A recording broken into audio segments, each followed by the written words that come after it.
welcome back to my channel, and today I'm going to be showing you how I bullet journal. So first I'm going to show you my journal and explain where it is from before I explain what a bullet journal actually is.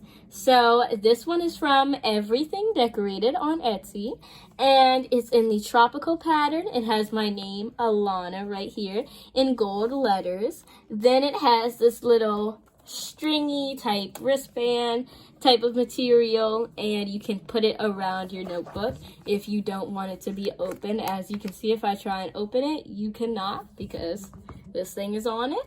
Then if you take that off, I won't show you too much yet, you can actually put this little gold thingy in your notebook. So if you have a certain page you want to remember, you can just open it and flip to that page.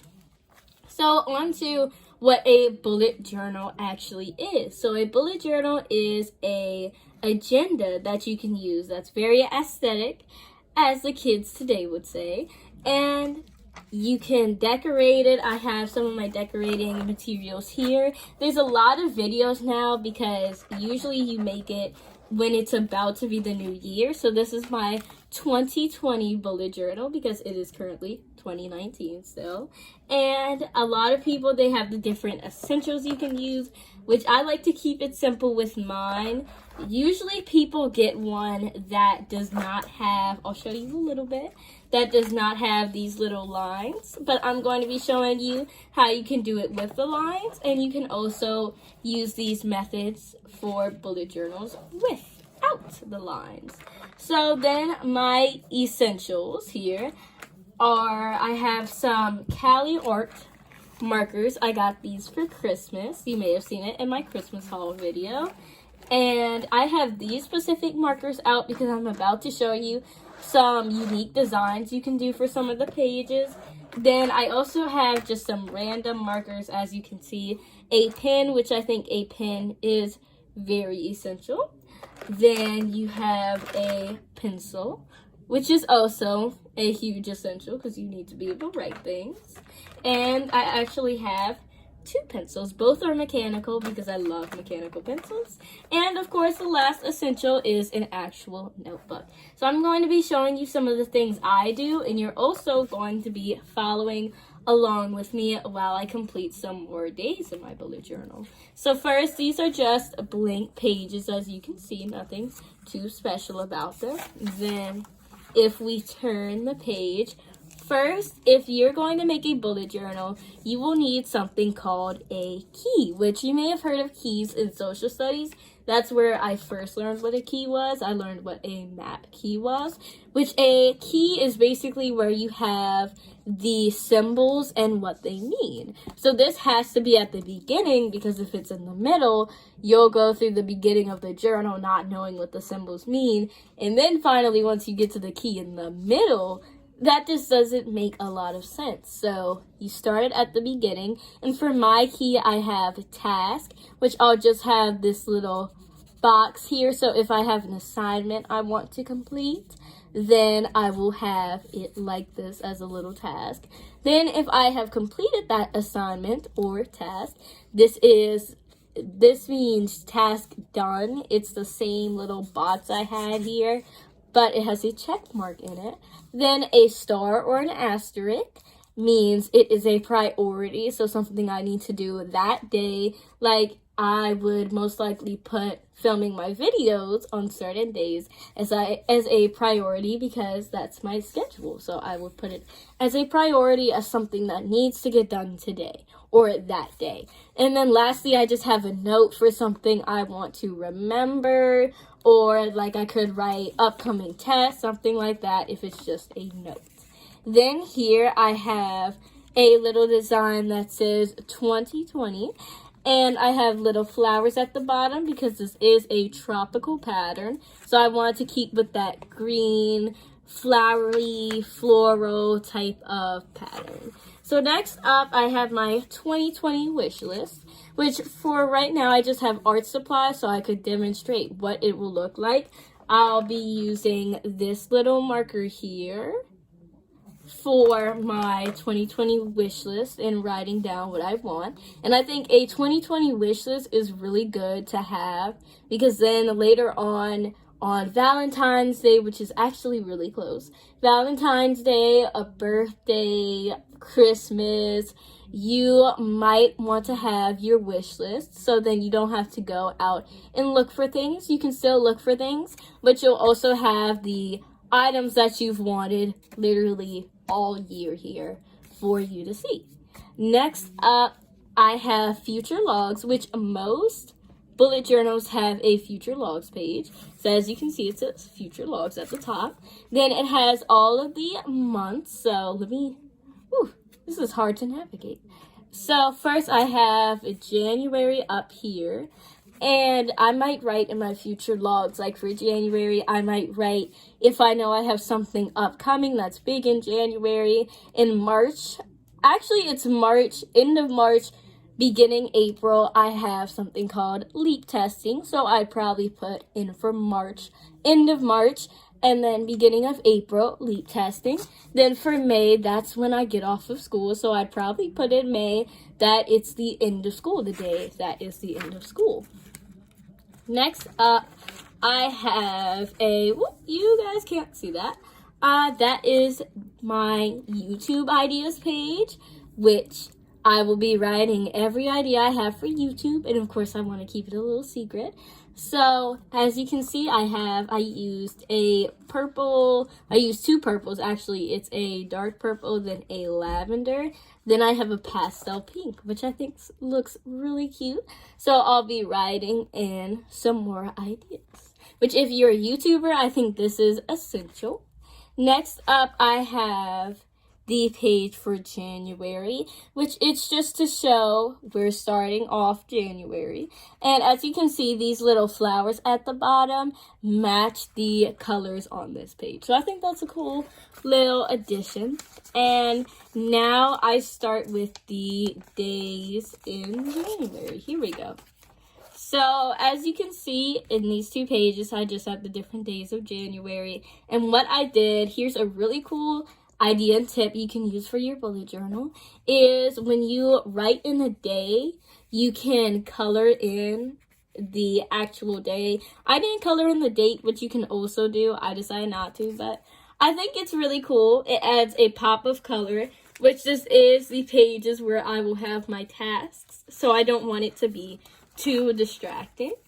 So I want it to still be very easy to read, which I don't have anything in here just yet. Next up, if we keep turning these pages, I turned way too far ahead. Then these are my last pages of January, and finally I have my monthly notes, which I will have for each month, which is basically notes where, say I got a on my test, then I can put for my monthly notes that I got an A on my social studies test and that I really studied X amount of hours, something like that. So then I can always refer back to this if I want to get an A on my test again, which I'm sure I will want to do that. Or if something didn't work out, if I had a project I wanted to do that didn't work out, or if I have a project I want to set for later, I can also put that in there. So I think that is definitely essential. Next up, I have my little page for February, and for February, it's the same. I want to keep the bullet journal similar in ways, so all of the days will look like this. The colors are partially different. They're not really noticeable. But yes, next up I have my page here, which I like to do for the months. I like to have the page for the months right by the monthly notes like this. So since I wouldn't be able to do that with how February is set up, for this one, I put a little quote, and it's a quote by me. It says, "Never forget what makes you happy." And I think that's something that's cool to turn the page and look at. So quotes are definitely a must when making your bullet journal. So next up, I just have monthly notes again. And then I have March, my little page for March. And I have not done any of my days yet. So I'm going to show you guys how I do my days. And first I would start with, I'm going to go back to February and see what day February ended on. February ended on a Monday. So I'm going to start with, let's see, Tuesday. March starts on a Tuesday. March, I'm using the abbreviated versions. March 1st. Then what I do is I make sure, as you can see, if I go back to February, each page has 2 little columns. Each date, has 2 little columns. And as you can see, I do that for each month. That's kind of my rule. Each one has 2 columns. Then I draw a little line to separate it. So that's what I'm going to do for March. So I'm going to give it 2 columns. Here is its 2 columns. Then I can go ahead and draw a line. Even though I don't really need the line, I just like to have a little line. And next up, I would put Wednesday and March 2nd. Then later on, after I finish all of these dates, which I believe March has 31 days, you can also use a calendar for this type of thing if you're unsure about the different days. I just judge based off of what the other months looked like. Like I knew that February ended on a Monday, so of course March is going to start on a Tuesday. So you can also use that if you want to have, you can use my method if you want a quicker way to know the dates, but if you want a more precise way, you can pull up a calendar, which, so you don't have to hold your phone or tablet all the time, you can also print it out, which I think is also a good idea. And some ideas for your pages, like, let me show you, pages like this. My March page isn't as eventful because I think I'm going to go back in and do some more things for my March page because it's very boring. Some ideas for your pages is you can have bottom lines like this that are the same and top lines like this that are the same. I'd say keep the same sort of color scheme because it looks a lot better if you're not switching colors all the time, in my opinion. So it's good to have a certain color scheme that you want to keep and stick to that color scheme. And bullet journals are really good to do because they help you to stay on track and have an agenda without it being boring. Because a lot of calendars, in my opinion, a lot of calendars and journals and things like that aren't very eventful. And it's cool to have something that's a little bit more fun.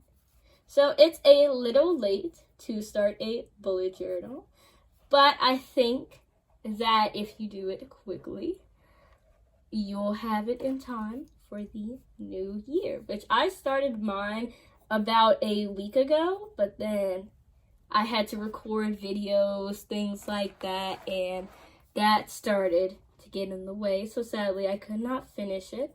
But I am planning to, of course, have it finished for the new year. I have January done. So I have January and February done. So, of course, I can wait to do that. Which if you don't have time to finish all 12 months right now, then I think it's good to at least do January and February. So then you have days for that. And you can come back in and do more days like for March if you need to. So that is all I am going to be showing you guys today. That's my little bullet journal and a little bullet journal with me. I'm going to be adding in more days for March. As you see, these are blank. There are going to be some more days for March. Then I'm going to start on April and do April, go through April. Then I'm going to start on May and so on and so forth. So that was my bullet journal with me, and thank you for watching.